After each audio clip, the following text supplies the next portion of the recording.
dia, boa tarde, boa noite, pessoal. Sejam bem-vindos a mais uma aula de álgebra linear, onde hoje nós vamos falar sobre bases, que é uma grande base do nosso estudo que faremos em álgebra linear. Esse trocadilho ridículo. Lembra que na última aula a gente falou sobre um conjunto gerador, certo? Então assim, a gente tinha um espaço vetorial arbitrário, F. Não sei porque que eu falei F, né? De onde veio o F aqui? Então a gente tinha um V, um espaço vetorial sobre um corpo K, e aí a gente definiu a noção de gerador, certo? Só que pode ser que um conjunto gerador tenha redundâncias. E eu quero explicar para vocês o que significa essa redundância que a gente quer eliminar, e aí para isso a gente vai apresentar um conceito daqui a pouco. Vamos supor que esse espaço vetorial V, eu saiba previamente que ele é gerado por 3 vetores. Ou seja, todo vetor em V é gerado por esses 3 vetores. Mas olha só, se algum desses vetores for combinação linear dos demais, a gente consegue simplificar e encontrar um conjunto gerador um pouco menor. A gente consegue eliminar essa redundância. Se acontecer, por exemplo, do V3 ser uma combinação linear do V1 e do V2, é fácil a gente verificar que isso daqui acontece. Já que o V3 pode ser escrito como uma combinação linear desses dois primeiros, a gente consegue mostrar que no final das contas, o V, eu só preciso do V1 e do V2 para gerar o espaço vetorial todo. Eu não preciso desse V3, se ele já é gerado pelo V1 e V2. Porque olha só, essa inclusão aqui é óbvia, claro, porque V1 e V2 são vetores em V, a gente está assumindo isso. E como é que você verifica outra inclusão? Se você pega um vetor qualquer, aqui, como eu estou só num exemplo, eu não vou ser muito cuidadoso na escrita não. Se você pega um vetor V qualquer, como o V ele é o espaço gerado por esses 3 vetores, você pode escrever o V como uma combinação linear dos 3, assim, né? Beta 2, V2 até beta 3, V3. Só que esse V3 aqui ó, já é uma combinação linear de V1 e V2. Então olha só como é que isso aqui vai ficar. Ó. Beta 1, V1 mais beta 2, V2. E aqui vai ficar beta 3. Aqui o V3 é alfa 1, V1 e a segunda parte é alfa 2, V2, certo? Então, olha só, no fim das contas, colocando os vetores V1 e V2 em evidência, que são os únicos que aparecem aqui agora nessa combinação linear, eu vou ter beta 1 mais beta 3 alfa 1 multiplicado por V1 mais beta 2 somado com o beta 3 alfa 2 multiplicado por V2. Então, no fim das contas, esse vetor V é uma combinação linear apenas do V1 e do V2. Certo? Então, assim, se você, por algum motivo, encontrou um conjunto gerador e um dos caras é combinação linear dos demais, meio que você pode descartar esse cara, porque está sendo uma redundância. Certo? E aí a ideia, a partir de um conjunto gerador, é a gente ir descartando até não ter como mais descartar, até chegar num ponto em que nenhum dos vetores ali envolvidos é combinação linear dos demais. Com isso, nasce naturalmente o conceito de independência linear. A gente vai definir o que é um conjunto linearmente independente. Filosoficamente falando, é quando nesse conjunto, cada vetor não puder ser escrito como combinação linear dos demais. É basicamente isso. Tudo bem? Então vamos definir o que é um conjunto ser linearmente independente. Então, se a gente tiver um espaço vetorial qualquer, vamos escrever bonitinho agora. Então, eu tenho V, um K espaço vetorial, e vou pegar um subconjunto qualquer desse espaço. Certo? Então nós vamos dizer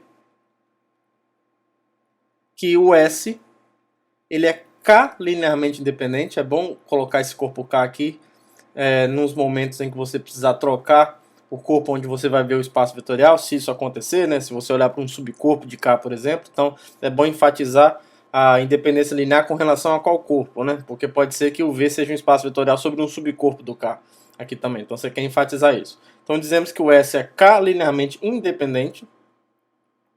E aí, como essa palavra é literalmente um palavrão, a gente vai abreviar isso muitas vezes como um KLI. Tá? É o famoso LI, de linearmente independente. Então a gente vai dizer que S é K linearmente independente se para quaisquer. A gente tem uma maneira mais rápida de falar sobre a independência linear, que é o seguinte, ó, se para todos alfa 1 até alfa R, na verdade eu preciso pegar um número natural qualquer aqui também. Para todos R natural, alfa 1 até alfa R no corpo K e V1 até VR em S, tais que isso daqui acontece, ó, tais que eu tenho essa combinação linear desses caras resultando no vetor nulo, para o S ser linearmente dependente, para qualquer combinação linear nula de elementos de S tem que ser a combinação trivial, ou seja, isso só acontece se os alfas originalmente já forem iguais a zero. Tá? Isso é uma maneira mais rápida da gente checar, por exemplo, a gente vai provar isso depois numa proposição, que isso daqui é equivalente à filosofia que meio que impulsionou o conceito de independência linear, que é cada vetor não ser combinação linear dos demais. A gente vai provar que isso é equivalente. É que essa definição ela é mais confortável para a gente trabalhar depois na hora de provar que as coisas são linearmente dependentes. Então, se você tem uma combinação linear nula de elementos que estão em S, necessariamente os coeficientes precisam ser todos iguais a zero. Tá? Então essa é a única combinação linear possível de elementos em S que resulta em zero. É só quando os próprios coeficientes já são iguais a zero. Tá? Então isso é dizer que um conjunto é linearmente independente. Uma observação rápida é que por vacuidade o conjunto vazio é linearmente independente. Tá? Porque para ele não ser linearmente independente, ele teria que conter uma quantidade finita de elementos, uma quantidade finita de vetores que eu consigo uma combinação linear nula que é não trivial, ou seja, com coeficientes não todos nulos. Então, mas assim, se você supõe que ele não é linearmente dependente, isso já vai implicar que tem elementos no vazio. E isso é um problema porque o vazio, a principal característica dele é não ter ninguém. Eu tenho como superação minha melhor característica, ô Serginho. Então, por vacuidade, o conjunto vazio é linearmente independente. É linearmente independente, tá? Então, isso é uma observação interessante porque depois esse cara, a gente vai ver que ele vai ser um conjunto gerador de um subespaço. Olha isso, um vazio de acordo com o nosso entendimento daquilo que é um gerador, ele vai ser até algo melhor, vai ser uma base, né, que é justamente quando a gente une esses dois conceitos. Bom, e aqui a gente tem alguns exemplos de conjuntos linearmente dependentes e alguns espaços vetoriais. Por exemplo, o mais famoso de todos, se você considerar um corpo K, são aqueles elementos canônicos, os vetores canônicos que nós definimos. Né? Então, se a gente considerar os vetores canônicos, esse conjunto aqui, ó, E1 até EN, dentro do KN, é K linearmente independente. Tá? Isso aqui é fácil porque, olha só, de fato, se você considerar como o conjunto aqui é finito, basta eu já pegar uma combinação linear desses caras aqui mesmo. Né? Então, de fato, ó, se você pegar alfa 1 até alfa n pertencentes ao corpo K, tais que alfa 1, E1 até alfa n e n são iguais ao zero, o zero aqui do espaço vetorial Kn, então o que vai acontecer? Ó? Essa combinação linear, o alfa 1 é levado só na primeira coordenada, né? Vai ficar alfa 1 na primeira coordenada e 0 no resto. Depois o alfa 2 fica na segunda coordenada e no resto é 0. Por aí vai. Então quando você soma esses caras, isso dá justamente esse vetor aqui, ó, alfa 1 até alfa n. E o zero desse espaço vetorial do Kn é formado pela n upla só de zeros do corpo K. Agora, quando eu digo que essa n upla é igual a essa, eu estou dizendo então que cada alfa desse é zero, certo? Então, trivialmente sai que esses vetores canônicos são linearmente independentes, certo? Lembre que nós já mostramos que eles geram também o espaço Kn, né? Então, aqui a gente tem um conjunto linearmente independente que gera, então você não tem mais redundâncias. Um outro exemplo de um conjunto linearmente independente é se você olhar no espaço vetorial das matrizes, M por N, sobre um corpo K, e considerar esse conjunto das matrizes canônicas, E e J, que a gente definiu na última aula, se eu não me engano. Lembra que essas matrizes, elas são formadas por a matriz E e J é a matriz que tem 1 na linha I e coluna J e 0 no resto. Certo? Então, essas matrizes também vão ser... Esse conjunto vai ser linearmente dependente, porque se você pegar isso daqui, eu estou afirmando, né? É K linearmente independente. De fato, é bem simples verificar isso, porque olha só, se você pega uma coleção de números, alfa e j, eu vou colocar dois índices para acompanhar os dois índices de cada elemento, né? Então seja alfa e j pertencente a k para todo i de 1 até m e j de 1 até n, tais que, então estou pegando uma coleção de elementos no corpo k, tais que essa combinação linear aqui dá zero. Então eu vou usar um somatório duplo aqui, né? Preciso de um somatório duplo. Eu tenho dois índices ali no coeficiente, então j de 1 até n, alfa e j, a matriz EIJ. E isso aqui eu estou assumindo que é o zero do espaço vetorial envolvido, que é a matriz 0 m por n. Certo? Agora, se isso daqui acontece, o que vai acontecer então? Quando você pega essa combinação linear dessas matrizes, você está jogando alfa e j na posição IJ e no resto continua zero, só que você está somando elas todas, né? Então quando você soma todas elas, vai sobrar essa matriz aqui, ó, alfa 1, 1 até alfa 1n, aí depois vai ter alfa 2, 1 até alfa 2n, e por aí vai até chegar no alfa m1, até chegar no alfa mn, e isso daqui é a matriz nula. Matriz nula é a matriz que tem zero em todas as coordenadas, né? Em todas as entradas. Então, por igualdade de matrizes, segue então que alfa e j é igual a zero para todo i de 1 até m e j de 1 até n. Certo? Então a gente tem aqui... Então isso fecha, né, a demonstração de que, de fato, esse conjunto de matrizes, as matrizes canônicas, nesse espaço de matrizes, são, além de ser um gerador, que nós vimos na última aula, também formam um subconjunto das matrizes que é linearmente independente. E agora a gente vai provar essa proposição, que mais ou menos nos dá algumas ferramentas para trabalhar com conjuntos linearmente independentes. Tá? Eu já organizei, já aglomerei todas elas numa proposição só, porque são resultados que a gente vai usar depois e não vai nem olhar mais o que está usando. Tá? Então são coisas bem básicas. Então, eu não vou falar todos os itens de uma vez, à medida que a gente for provando, eu vou lendo o enunciado. Então, no primeiro item, no item A, a gente vai mostrar que toda vez que um conjunto, um subconjunto do espaço vetorial contém um elemento neutro, necessariamente ele é K-linearmente dependente, né? Eu acho que é razoável a gente escrever isso na definição aqui que eu escrevi, que eu esqueci de escrever. Ó.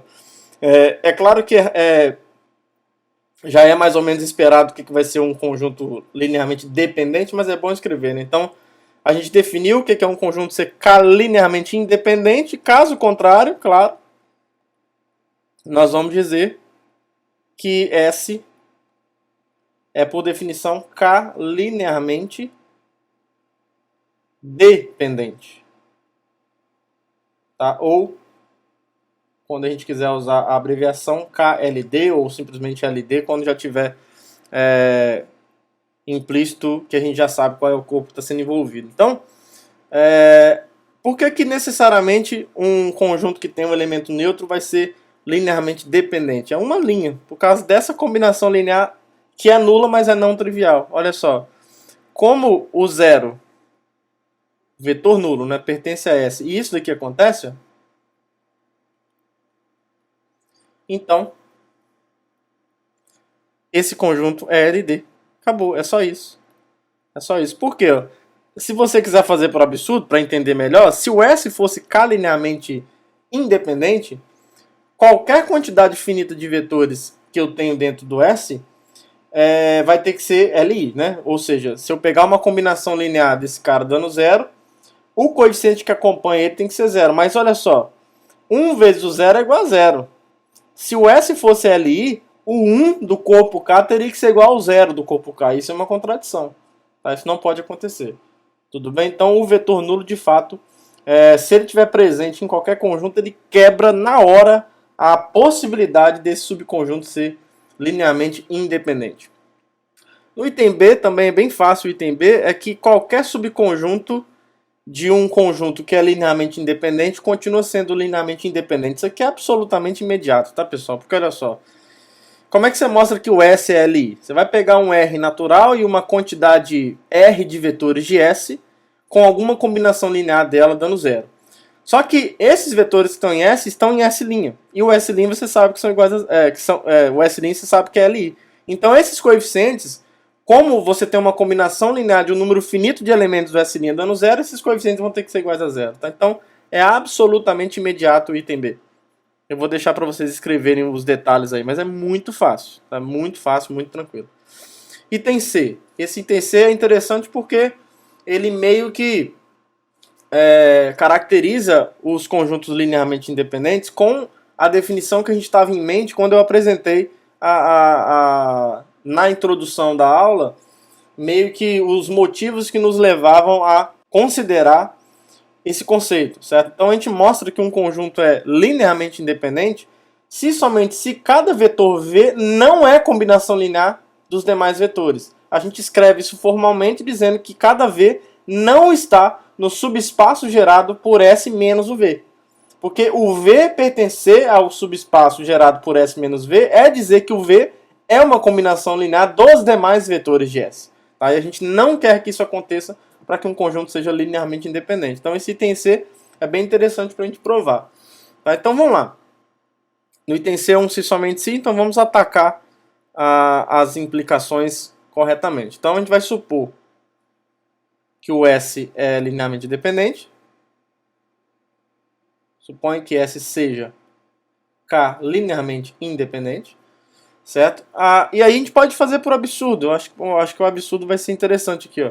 Se a gente abrir por absurdo. Suponha, eu quero mostrar que V não está no subespaço gerado pelo complementar dele em S. Né? Então suponha por absurdo que exista.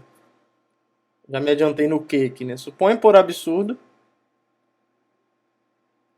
que exista um V pertencente a S, tal que o V pertença ao subespaço gerado por S menos V. Tá? Então o que vai acontecer? Ó? Se o V está no subespaço gerado, é isso mesmo que a gente quer provar. Né? Então a gente quer mostrar que o V não pertence ao subespaço gerado por S menos V para todo V em S. Então negar isso é assumir que existe um V em S, tal que a negação disso ocorre. Né? Então, aqui escrito. Quando eu digo que o V está no subespaço gerado por esse conjunto, a gente já sabe pela aula anterior que V então é uma combinação linear de vetores que estão aqui. Né? Então daí existem, vou chamar aqui de V1 até VR. Esqueci um, ficou esquisito. V1 até VR pertencentes todos ao S menos V, então são todos os vetores que estão em S, mas nenhum deles é o V. Tá? E existem os coeficientes, né? Alfa 1 até alfa R pertencentes ao corpo K, tais que o V é igual a alfa 1 V1 até alfa R VR. Certo? Agora, como a definição de independência linear que nós temos envolve uma combinação linear de coisas dando zero, é interessante que a gente transforme essa igualdade em alguma combinação linear que de um lado fique o zero sozinho e do outro fique a tal combinação linear. Então, eu vou jogar esse V para o outro lado. Certo? Então, na verdade, eu vou jogar esses caras daqui para o lado esquerdo. Vai ser melhor. Uma questão técnica é melhor. Então, logo, a gente pode escrever... Essa igualdade pode ser reescrita assim, ó, V mais. Eu vou jogar os inversos aditivos aqui, né? Então é menos alfa 1 V1 até, como vai trocar o sinal, menos alfa R VR igual a zero. Só que olha só, eu tenho essa combinação linear, certo? De vetores que estão todos em S. Tá? Estão todos em S esses vetores. Então, o que acontece? Já que esses vetores estão todos em S, eu já sei que o S é LI. Então, qualquer combinação linear resultando no vetor nulo necessariamente vai implicar que os coeficientes que acompanham todos os vetores precisam ser iguais a zero. Então, só que aqui eu tenho 1, ó. É daí que vai o absurdo. Que vai aparecer o absurdo. Porque eu tenho essa combinação linear dando zero. E como isso daqui acontece, ó, o V1 até o VR pertencem a S e o S é linearmente independente por hipótese, então, o que vai acontecer? Necessariamente, todos esses coeficientes aqui vão ter que ser iguais a zero. Então, o 1 vai ter que ser igual a zero e cada menos alfa i desse vai ter que ser zero para todo i. Mas o absurdo já apareceu, né? O absurdo já apareceu. Isso aqui implica que 1 é igual a zero. O absurdo está aqui. Num corpo, a gente não permite que a unidade seja igual ao elemento neutro da soma. Tá? Num corpo, a gente sempre trabalha com a unidade sendo diferente do elemento neutro da soma. Então chegamos na contradição. essa contradição nasceu da gente assumir que existe um V que é a combinação linear dos demais vetores de S. Tá? Então, isso é falso. Portanto, a conclusão é que o V não pertence, e não é uma combinação linear dos demais elementos para todo V em S. Certo? Então a ida foi. Agora a gente vai provar a volta. A gente vai assumir que S é um conjunto tal que cada vetor não é combinação linear dos demais, e com isso a gente vai provar que o S é linearmente independente. Agora a coisa muda, né?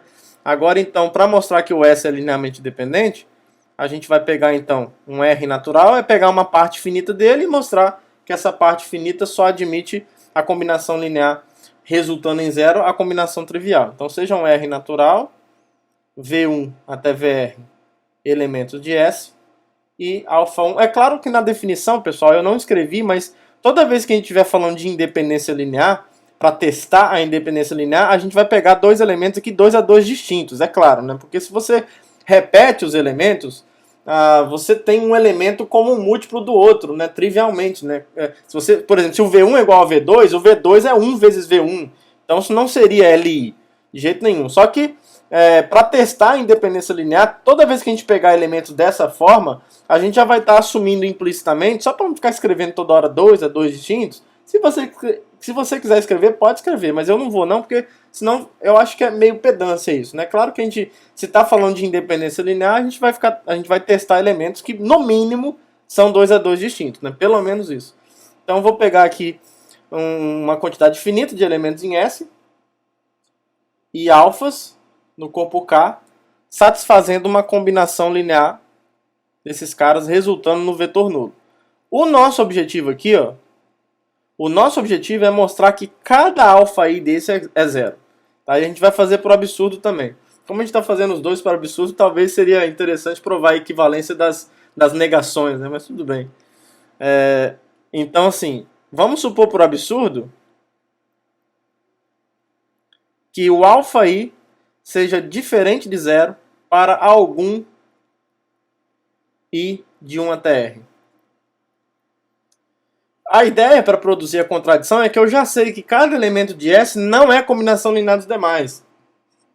Só que quando eu permito que um desses alfa-is é diferente de zero, se um deles é diferente de zero, a gente consegue isolar o VI em termos dos demais. Porque olha só, observe que essa igualdade aqui, ó, implica que alfa e VI, até aqui eu nem preciso, né? Essa parte aqui a gente nem precisa, de fato. Deixa eu colocar como somatório aqui que vai ficar melhor.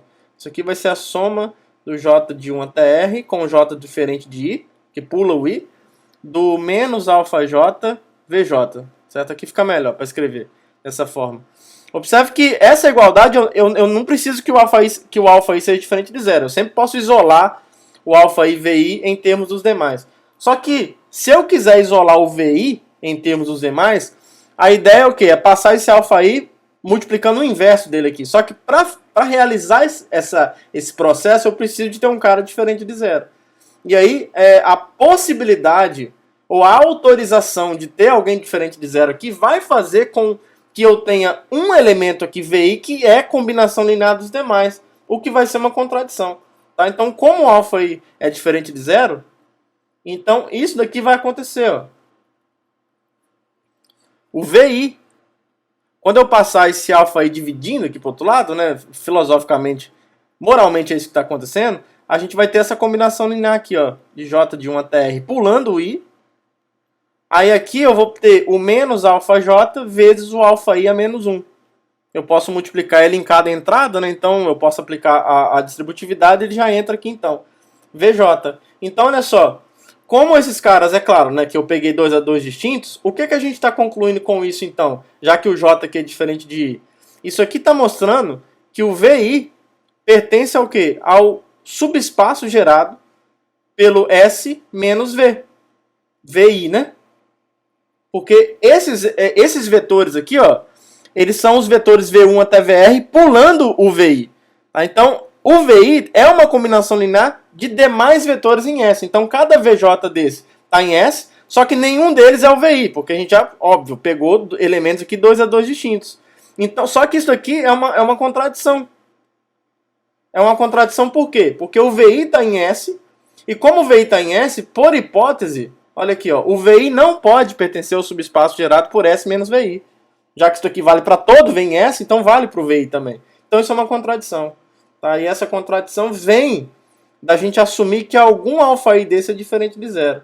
Então não tem como. Tá? Então a conclusão aqui é que todos os alfas precisam necessariamente ser iguais a zeros, e isso prova que o conjunto S é linearmente independente, porque a gente pegou uma quantidade finita arbitrária de elementos ali e testamos a independência linear.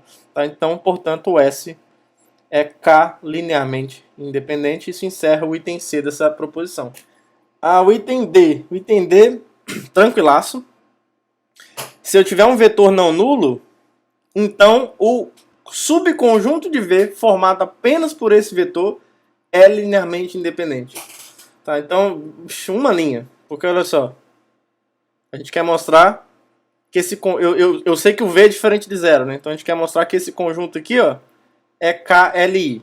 Então a gente tem que pegar uma combinação linear de termos aqui dentro, resultando em zero, e mostrar que os elementos do corpo envolvidos todos precisam ser iguais a zero. Só que eu tenho um elemento só. Então, pegar uma combinação linear de elementos daqui se resume a pegar um múltiplo de V. Tá? Então, seja alfa pertencente ao corpo K, tal que alfa V é zero. Nosso objetivo é mostrar que o alfa é zero, né? Só que a gente já sabe disso. Porque nós já vimos que se alfa V resulta no elemento neutro, na última aula nós já vimos que ou alfa é zero, na verdade acho que na penúltima aula, né, quando foi na aula de espaços vetoriais. Ou alfa é zero ou V é zero. Só que por hipótese o V é diferente de zero. Tá? Então já era. Como o V é diferente de zero, então nós já vimos que isso precisa implicar que o alfa é zero. Tá? Então acabou. Acabou. Só isso. Beleza? Item E. Vamos só lembrar o que fala o item E. A gente vai mostrar... Vamos ver. Ó. Se eu tiver um conjunto linearmente independente e eu pegar um vetor que está fora do espaço gerado por S, então se eu pegar o S e unir com o V, então ele continua sendo linearmente independente. Tá? É bem razoável. A ideia é que se você tem já um conjunto originalmente linearmente independente e você pega alguém que não está no espaço gerado por ele, então quando você une com esse cara, isso continua ali. Vamos ver como é que a gente faz isso então. Vamos lá, vamos para o clássico mesmo. Vamos pegar então um número natural qualquer, V1 até VR, dois elementos 2 a 2 distintos na união, S união V, e alfa 1 até alfa R pertencentes ao corpo K, tais que alfa 1 V1 até alfa R VR é o elemento neutro. Nosso objetivo é mostrar que todos os alfas são iguais a zero, né? Aí tem dois casos. Ó. Tem um caso que é trivial, que é o caso em que, por coincidência, esses elementos V1 até VR estão todos em S. Nenhum deles estão em V. Ou seja, nenhum deles é o vetor V. Então, se isso aconteceu, eu já sei que o S é linearmente independente. Então, olha só. Se o VI é diferente de V para todo I de 1 até R, então os vetores V1 até VR já estão em S. Certo? Porque eles estão na união, mas não são V, então eles estão em S. Só que o S é LI, né? Como S é LI, então acabou. Esse caso aqui é trivial. Não que o outro seja difícil, mas aqui não tem o que fazer. Como S é LI, então os alfas são todos iguais a zero. Para todo I de 1 até R. Certo? Então a gente pode falar sério agora e supor que um desses caras é o V. Que um desses caras é o V. E aí, então suponha que VI seja igual a V para algum I de 1 até R. Certo? Aí, o que vai acontecer? A nossa ideia aqui é mostrar que o alfa I tem que ser zero. Porque se eu mostrar que o alfa I é igual a zero, como eu estou tomando elementos 2 a 2 distintos, eu vou ter uma soma, eu vou ter uma combinação linear dos demais elementos que não são o V. Porque o VI que é o V, né? Por exemplo, o VI menos 1, e aí o VI mais 1, dali pra frente e daqui pra trás, todo mundo tá em S e não é V. E não é V. Então, uma combinação linear desses caras resultando em zero implica que esses outros coeficientes vão ter que ser zero também. Tá? Então, se a gente mostrar que o alfa i é zero, depois fica fácil mostrar que os outros alfa j também são iguais a zero. Então, olha só. E a gente faz por um absurdo rapidinho aqui. Ó. O que vai acontecer? Se o alfa i for diferente de zero? É aquela mesma história. Se o alfa i é diferente de zero, então a gente consegue isolar o VI dessa forma. Eu já vou fazer um pouquinho mais direto aqui. Ó. O VI vai ser aquela soma de J de 1 até o R, com J diferente de I. Aí aqui eu vou ter o menos alfa J vezes o alfa I a menos 1. Já que ele é diferente de zero, eu posso falar do inverso. VJ. Certo? E aí, isso aqui pertence ao espaço gerado por S. Porque cada VJ desse está em S, certo? Só que isso é uma contradição. Porque isso daqui é o V, ó. Deixa eu colocar aqui, ó. Isso é o V. O V é igual ao VI e o VI é essa combinação. Só que cada VJ desse com J diferente de I está em S, certo? Os demais caras estão em S. Só que isso é uma contradição, porque eu estou assumindo, na hipótese, ó, que o V não está no subespaço gerado por S. Tá? Então isso aqui eu estou assumindo que o V não pertence a esse subespaço gerado. Então isso é uma contradição. Isso aqui é um absurdo. Vamos escrever aqui, absurdo. Certo? Então, esse absurdo nasceu de supor que o alfa i é igual a zero. Então, a conclusão é que o alfa i é zero. E agora, a gente tem essa combinação linear nula aqui, ó. J de 1 até R, com J diferente de I, com alfa J VJ, isso é o zero. E aí, como esses caras estão... e como isso daqui está contido em S, o VJ com J de 1 até R, J diferente de I, está contido em S. Porque eles não são V, né? O V é o VI, e os caras são dois vetor distintos. Então, os outros VJ com J diferente de I não é V, portanto estão em S, já que eles estão na união, de S união V. Então, isso aqui está contido em S e o S é linearmente dependente. Então, como isso daqui está contido em S e o S é KLI, então, os outros alfas, eu posso concluir então que alfa J é zero para todo J de 1 até R, com J diferente de I. Agora, com J diferente de I, o alfa J é zero, só que no I também ele é zero. Tá? Então, ele é zero para todo mundo. Então, logo... trocar a variável aqui, ó, alfa L é zero para todo L de 1 até R. E isso prova que o S união V, aqui, ó, mostramos que todos os alfas são iguais a zero. Né? Então isso mostra que o S união V é linearmente independente. Então são resultados básicos que a gente vai usar bastante daqui para frente. A ideia é que se você pega um conjunto LI e alguém que está fora do subespaço gerado por ele, quando você une com esse vetor, isso continua sendo LI, então bem razoável do ponto de vista intuitivo, e a gente consegue verificar formalmente nessa proposição, e agora a gente tem aqui uma série de resultados que a gente pode usar com toda a liberdade do mundo agora, sem medo de ser feliz. Agora estamos de posse daquilo que a gente precisa para definir o que é uma base em um espaço vetorial. Então uma base é algo que é um gerador, só que melhor ainda, é um gerador sem redundâncias. Então é um conjunto gerador que é linearmente independente. Então, para um espaço vetorial V e um subconjunto B de V, nós vamos dizer, essa é uma das definições mais importantes do nosso curso, sem sombra de dúvidas. Dizemos que B é uma K-base de V se, primeiro, B é K linearmente independente e, segundo, B é um gerador de V. Ou seja, V é o subespaço gerado por B. Certo? Então são duas coisas que a gente exige para que um subconjunto do espaço seja chamado de uma base. Ele tem que ser principalmente um gerador, é isso que motiva mais, aí depois de ser um gerador a gente quer evitar redundâncias. Então é um gerador que não tem redundâncias, é um gerador que é linearmente independente. Tá? Isso é uma base. Então se a gente voltar aqui atrás, ó, nesses exemplos, a gente tem exemplos de base agora. Agora a gente tem a linguagem, definimos o vocábulo para falar disso. Então, por exemplo, na última aula a gente viu que esse subconjunto dos vetores canônicos, do Kn, ele é um conjunto gerador. E nós já vimos hoje que isso daqui é linearmente independente. Certo? Então, por exemplo, Isso daqui é uma base do KN. Essa base aqui, por exemplo, vai ser chamada de base canônica K-base, né? Só para ser mais explícito, K-base canônica do KN. Canônica porque ela vem de uma construção a mais simples possível, que é colocar a unidade numa posição estratégica e zero no resto, e fazer todas as possibilidades de agir dessa forma. Tá? E aqui, isso daqui é uma base também. Uma base também. Isso daqui, então, é a chamada K-base canônica do espaço de matrizes.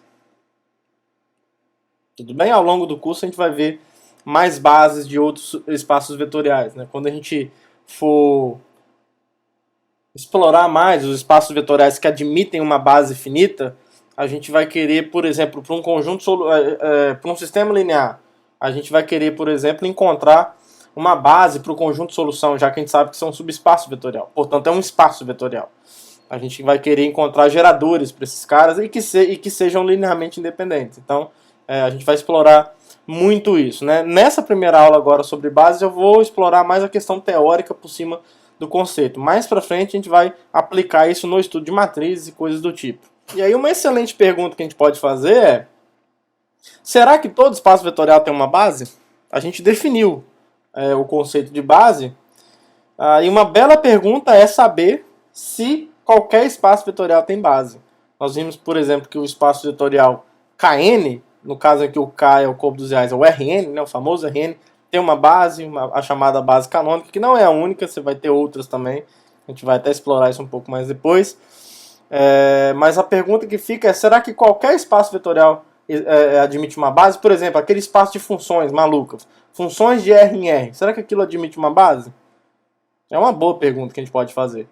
E a gente vai mostrar que sim, qualquer espaço vetorial admite uma base. Só que para isso a gente precisa usar alguns comparsas do axioma da escolha, e que nesse caso vai ser o lema de Zorn. Para provar que todo espaço vetorial tem base, o que a gente vai fazer na verdade é considerar essencialmente a coleção de todos os subconjuntos que são linearmente independentes.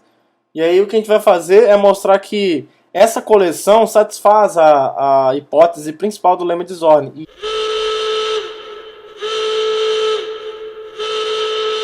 E aí, por isso, ele vai ter um elemento maximal. Esse conjunto Li maximal, por exemplo, a gente consegue mostrar que é uma base para um espaço vetorial. Não é um processo construtivo, é um resultado teórico, mas que a gente consegue a partir do lema de Zorn. Só que aí, dentro da demonstração desse teorema, para mostrar que essa coleção satisfaz a hipótese do lema de Zorn, para evitar de sujar a demonstração do teorema principal, que vai ser o próximo, eu decidi colocar esse lema em separado. A gente vai mostrar que qualquer cadeia de subconjuntos que são linearmente independentes de V, se eu pego uma cadeia qualquer, a união continua sendo linearmente independente.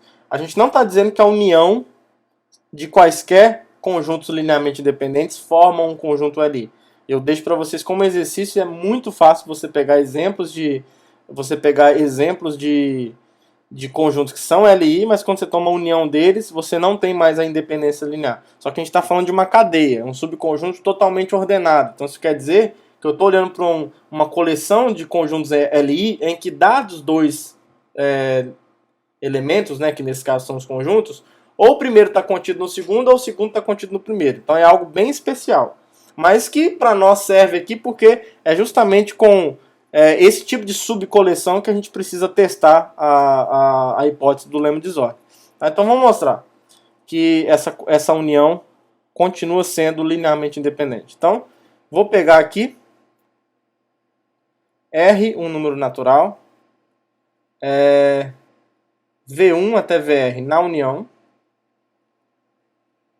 desses conjuntos que são ali, e alfa 1 até alfa R, pertencentes ao corpo K, tais que alfa 1 V1 até alfa R VR são todos iguais, são todos não, né? Essa combinação linear resulta no vetor nulo. Nosso objetivo é mostrar que todos os alfas são iguais a zero. E aí o que vai acontecer, pessoal? A gente quer usar que cada SI desse individualmente é LI, né? Tá, então, a primeira coisa que a gente tem é o seguinte: Esses caras todos foram tomados na união. Assim, não dá para eu concluir a princípio que todos eles estão no mesmo cara, direto. Mas o que eu consigo concluir é o seguinte, num primeiro momento, ó, para cada... Vou colocar J aqui, vai ser um índice bom. Para cada J de um ATR, com certeza, existe um IJ pertencente a I, tal que o VJ pertence ao SIJ, certo? O que eu estou fazendo aqui? O V1 está em um dos S's, né? Então tem um índice I1, aonde o V1 está no SI1. O V2 está em S alguma coisa. Vou chamar isso alguma coisa de I2 e por aí vai. Então estou chamando de IJ algum índice em I para o qual o VJ está no SIJ, certo? E aí, a vantagem de fazer isso é que esse conjunto aqui agora, esse conjunto SI1 até o SIR, ele também é uma cadeia, ele é totalmente ordenado e finito.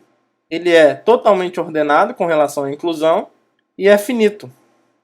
Agora, quando eu tenho um conjunto totalmente ordenado e finito, ele sempre tem um máximo. Ou ele sempre tem uma cota superior dentro dele, melhor dizendo, né? Acho que o termo técnico melhor é falar de cota superior. Ele tem uma cota superior aqui dentro, tá? Ou seja, isso aqui garante a existência de um L que está de 1 até R, tal que cada cidadão desse daqui está dentro do SL. Isso para todo J de 1 até R. Aqui acho que é melhor colocar IL, né? Melhor IL, fica melhor. IL. O L está de 1 até R, isso. Porque senão eu teria que colocar o L pertencente a I. Seria um L de I1 até IR, né? E fica feio fazer isso. Certo? Então assim, a gente conseguiu encontrar um cara onde todos eles estão lá dentro. Todos eles estão lá dentro. E isso é importante porque agora a gente consegue concluir que todos esses vezes estão dentro de um mesmo cara. É aqui que a gente usa fortemente o fato de estarmos numa cadeia. Ou seja, num subconjunto totalmente ordenado. Uma coleção, aliás, totalmente ordenada. Porque se isso não fosse verdade, a gente simplesmente não teria essa... a gente não teria como saber se existiria um desses personagens que continha todos os outros. A gente sabe disso porque isso aqui é finito e principalmente porque é totalmente ordenado. Tá? Isso aqui é importantíssimo pra gente. Então agora, a conclusão é, já que o VJ está no SJ e essa inclusão ocorre, cada VJ está no S e L, só que o L não depende de J, então isso vale para todo J. Então isso daqui acontece, ó. O V1 até VR pertence a esse cara especificamente, SL, e como ele é LI, porque todos são, isso daqui é uma coleção de subconjuntos linearmente independentes. Então SI é LI para todo I. Tá? Então o S e L é linearmente independente. Então como o S e L é KLI, olha, isso aqui então é uma combinação linear nula de vetores que estão no S e L. Então os alfas têm que ser iguais a zero, todos eles. Então o alfa J tem que ser zero para todo J de 1 até R. Tá? Então provamos esse lema que vai ser extremamente importante para a gente agora. Que a união de uma cadeia de subconjuntos linearmente dependentes formam ainda assim essa união continua sendo linearmente independente. E aí, como consequência disso, a gente prova então um corolário desse teorema imediato vai ser que todo espaço vetorial tem base, mas a gente prova algo melhor ainda. A gente vai mostrar que se eu tiver um subconjunto linearmente independente dentro de qualquer espaço vetorial, necessariamente esse subconjunto linearmente independente está dentro de uma base. Tá? Tem uma base que contém esse cara, tá bom? E aí a prova é o lema de Zorn aplicado. Informação cultural, o lema de Zorn é um resultado equivalente a isso daqui. Se você assume que todo espaço vetorial tem base, você consegue provar o lema de Zorn, o axioma da escolha e coisas desse tipo, tá? Então são todos resultados equivalentes entre si. Então a gente vai considerar essa coleção aqui, ó. Considere a coleção que eu vou chamar aqui de P, esse P bonitinho, formado, sei lá, por todos os H, tais que H é um subconjunto K linearmente dependente de V e o S está contido em H, ou seja, o H contém S. Então, para a gente aplicar o lema de desordem, a gente tem que mostrar que todo subconjunto totalmente ordenado de P admite uma cota superior em P. Então, e aí é só usar o lema anterior. Porque olha só, primeiro esse conjunto aqui é não vazio, porque o próprio S pertence aqui, né? O S é um subconjunto linearmente dependente que contém ele mesmo. Então, como o S pertence a P, então essa coleção é não vazia. Certo? Agora vamos testar a hipótese do lema de desordem. Vamos pegar então uma coleção, seja SI pertencente a I. Eu vou pegar HI, né? Eu acho que vai ser melhor, porque a variável aqui é H, então psicologicamente fica mais agradável. Seja HI e uma cadeia. Deixa eu colocar contida em P, né? Isso aqui tem que ser um subconjunto de P. Uma cadeia. Ou, se você preferir, um subconjunto totalmente ordenado com relação à inclusão. Tanto faz. Aqui a gente está considerando essa coleção ordenada pela inclusão. É bom escrever porque o lema de desordem trata-se de um conjunto parcialmente ordenado, né? E a inclusão é uma ordem parcial. Então, ordenada pela inclusão. Ordenado. A ordenada porque eu falei coleção, né? Então, ordenada pela inclusão. Então, pegamos aqui essa cadeia. E aí, o candidato natural a ser uma cota superior em P é a união. Tá? Não foi à toa que a gente tomou daquela forma. Então, tome H como sendo a união dos HIs. Que é... Isso daqui é linearmente dependente por quê? Porque cada HI desse, como cada HI pertence a essa coleção P, então cada HI em particular é linearmente dependente, certo? E aí nós já vimos que qualquer cadeia quando eu pego a união de uma cadeia de subconjuntos linearmente dependentes, essa união continua linearmente dependente pelo lema anterior. Provamos isso, né? Então essa união é linearmente dependente pelo lema anterior. E além disso,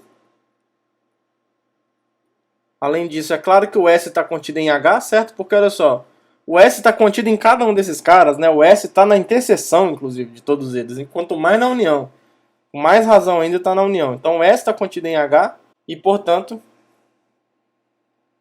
o H pertence a P, porque ele é linearmente dependente e pertence a P. E é claro que é uma cota superior, né? Isso aqui é uma cota superior com relação à inclusão. Cota superior significa o quê? Que cada HI desse está contido aqui dentro.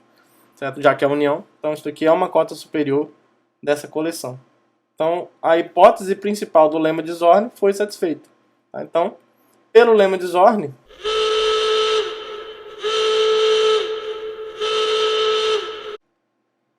essa coleção admite um elemento maximal. Pelo lema de desordem existe um B, já vou chamar de B aqui, não é à toa, existe um B pertencente a P, elemento maximal. Então, assim, só o fato do B pertencer ao P já me dá duas coisas que eu preciso. Ó. O B, então, é linearmente independente, porque ele é um elemento da coleção P, e o S está contido em B, que é algo que eu preciso também. Tá? Então, em particular, só o fato da pertinência já me dá duas coisas que eu preciso. Ó. O B é K linearmente independente, eu preciso disso, e o S está contido em B. Para eu fechar o resultado, a gente só precisa mostrar isso daqui. Ó. A gente só precisa mostrar que o V é o espaço gerado por B, porque eu vou ter um conjunto linearmente dependente que gera o espaço, portanto vou ter uma base. E aí a gente faz por absurdo. Tá? Então vamos supor por absurdo, porque aí essa igualdade quem vai me dar é a maximalidade. Tá? Então vamos supor por absurdo que o V seja diferente do espaço gerado pelo L de B. É o espaço gerado por B. Que é a mesma coisa que o espaço gerado por L de B, porque L de B é um subespaço vetorial. É um bom exercício para vocês provarem que o subespaço gerado por um subespaço é igual ao subespaço. Isso aqui é bem tranquilo. Então aí eu já fiz uma digressão à toa aqui. Então, se o V não é o subespaço gerado por B, assim, essa inclusão já ocorre, tá? Isso daqui independe. Então, como eu estou assumindo essa diferença, é porque essa inclusão é estrita, então. Então tem alguém aqui de V que não está no subespaço gerado por B. Então, dizer que essa diferença ocorre implica necessariamente dizer que existe um V que está no espaço vetorial V, tal que o V não pertence ao subespaço gerado por B, certo? Não está no subespaço gerado por B. Agora a gente vai usar uma proposição que nós provamos hoje. Como o B é LI, olha só que legal. Como para produzir a contradição, que é o que a gente precisa, a gente viu hoje que se eu tiver um conjunto linearmente independente e um vetor que não está no subespaço gerado por ele, então se eu pegar esse conjunto LI e unir com esse vetor, isso continua sendo LI. Tá? Então, acho que foi o item E, né, da proposição de hoje. Então, esse cara aqui, ó, B união V, continua sendo K linearmente independente. Certo? Agora, olha só o que acontece. Ó. Note que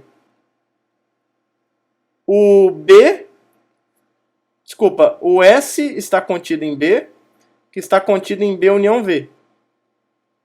Certo? Então isso aqui vai implicar, primeiro, como o S está contido nesse cara que é LI, então o B união V pertence à coleção P. Pertence à coleção P. Mas o B é maximal. Como essa inclusão aqui ocorre, o B está contido em B união V e o B é um elemento maximal de P, então se tiver, essa é a definição de elemento maximal.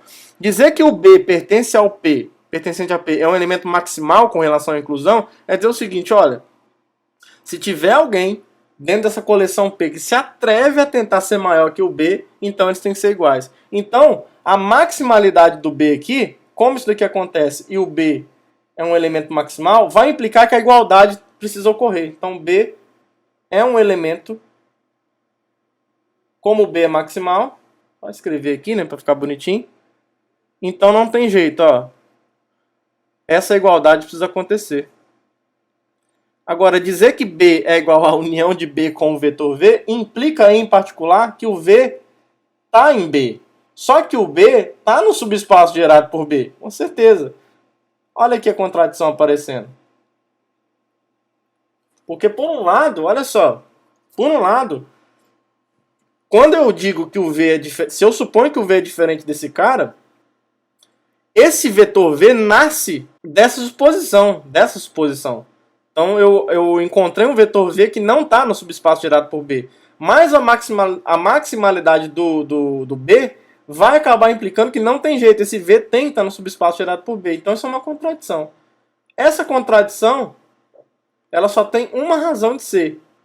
Ela veio exatamente de supor que o V não é o subespaço gerado por B. Então, é o contrário, tem que ser verdade. Logo, então o V é o subespaço gerado por B. E, portanto, coisa linda, B é uma K-base de V com S contido em B. Certo? Isso fecha a demonstração desse teorema. Então, esse teorema está dizendo o seguinte, olha, toda vez que você tiver um subconjunto linearmente independente dentro de um espaço vetorial, necessariamente esse conjunto linearmente independente vai estar dentro de alguma base. Não tem para onde correr. Mas aí tem uma sutilezazinha. A principal parte foi verificada, mas assim, será mesmo que todo espaço vetorial tem uma base, pelo que nós fizemos anteriormente? Observe que o que foi feito anteriormente aqui, para garantir a existência de uma base, a gente está partindo de uma hipótese sutil que é admitir que todo espaço vetorial tem um subconjunto linearmente independente.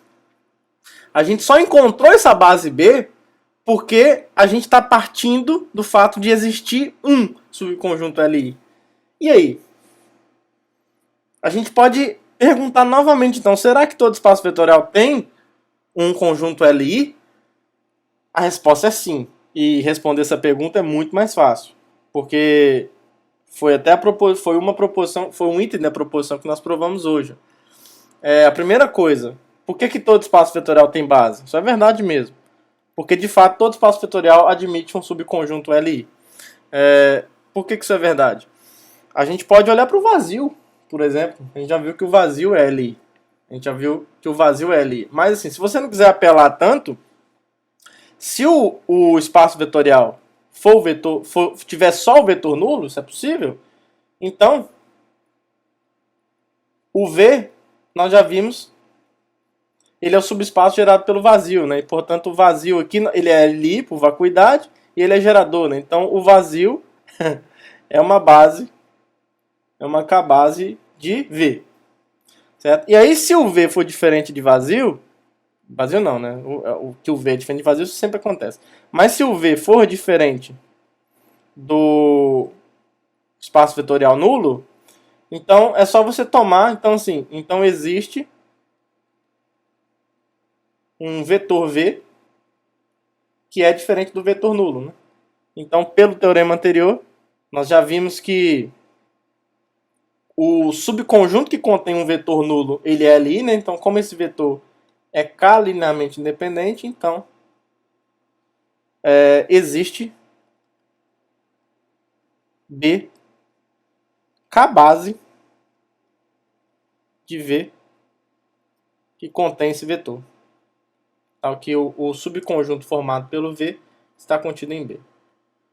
Certo, pessoal? Então, de fato, todo espaço vetorial tem base, porque de fato todo espaço vetorial admite pelo menos um subconjunto linearmente independente. Tá? Só que aí uma pergunta que surge é o seguinte. Aparentemente a gente não tem uma única base, né? Eu até deixo como exercício para vocês, por exemplo, no caso em que a gente tem vai no RN mesmo, não precisa apelar não, se você nunca mexeu com RN. Vai lá na base canônica e no lugar de colocar coloca outro número real no lugar. Você vai encontrar várias bases possíveis. Uma coisa que você vai observar no RN é que fazendo esse processo, você acaba mantendo a quantidade de elementos da base. E aí uma pergunta que fica assim, bom, não adianta a gente imaginar que a gente só vai ter uma base. Isso aí está fora de cogitação. Rapidamente a gente já se convence de que a gente tem até infinitas bases, se o corpo que a gente estiver trabalhando for infinito. Por exemplo, se um RN da vida, a gente tem infinitas bases. Mas uma pergunta interessante que fica será que eu consigo, por exemplo, no RN, no R4, será que eu consigo uma base? Eu consigo uma base com 4 vetores. Base canônica, fecha a questão. Mas será que eu consigo uma base com 3 vetores? Será que eu consigo uma base com 5 vetores? Entende? Será que eu tenho será que é possível encontrar duas bases com quantidades de elementos que são diferentes? A quantidade de elementos? Isso é uma excelente pergunta. Isso tem tudo a ver com um conceito que muitas vezes até então a gente falou, mas não muito tecnicamente, que é o conceito de dimensão de um espaço. A gente quer capturar essencialmente a intuição do que a gente entende na vida real por dimensão, o que é dimensão. Por exemplo, quando a gente fala que a gente vive num mundo de 3 dimensões, aparentemente, né? Ou que a tela do computador é algo bidimensional. Por que a gente afirma essas coisas? A gente vai ver que a dimensão tem tudo a ver com a quantidade de elementos que eu tenho numa base. Mas para isso ficar bem definido, a gente tem que ter certeza que sempre que eu tiver duas bases, mesmo que elas sejam diferentes, mas a quantidade de elementos não é diferente. Então você pode até encontrar bases distintas, mas a quantidade de elementos que elas vão ter sempre vai ser esse mesmo número, né? Se o caso for finito, ou mesmo no caso infinito, você vai ter a mesma cardinalidade. Então é isso que a gente vai discutir na próxima aula. Então vou deixar essa curiosidade na cabeça de vocês. E na próxima aula a gente vai passar a discutir sobre esse problema. Beleza, todo espaço vetorial tem base. Agora, a gente já viu exemplos de espaços em que a gente tem um número mais do que 1 de base. Tem mais de uma base. E aí? É possível contar a quantidade de elementos que eu tenho nessa base? É possível mostrar que é sempre igual, independente da quantidade de base que eu tenho? E que eu espero discutir com vocês com mais profundidade na próxima aula. Eu espero que vocês tenham gostado desta. Eu adorei. E que todos tenham um bom dia, uma boa tarde, boa noite. Um abraço para todo mundo. E até a próxima aula. Tchau, tchau.